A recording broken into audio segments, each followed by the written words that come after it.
Dear Aunt Lucy, I have arrived in London, and so far it has rained, poured, drizzled, and chucked it down, and I miss you.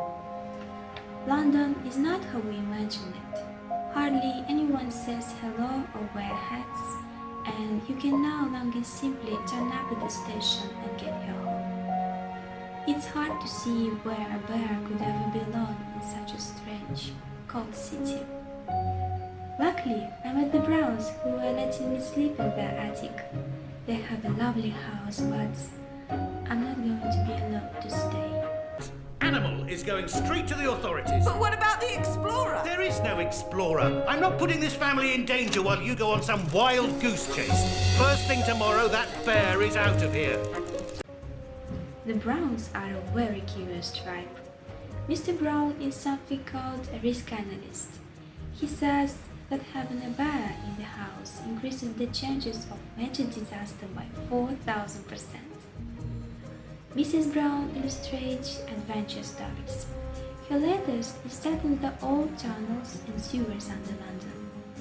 She says she is stuck at the moment because she can't imagine what her hero looks like, but has no trouble coming up with nicknames for her daughter Judy, like Twinkle and Coconut and Sweetie Bumps. Judy suffers from a serious condition called embarrassment. She's seen a boy called Tony but won't bring him home. She's learning Chinese so she could run away and start her small business. When Jonathan grows up, he wants to be an astronaut. Last year, he built a pair of rocket boots and is now only allowed to play with safe, educational, indoor toys from the olden days. They live with an old relative called Mrs. Bird.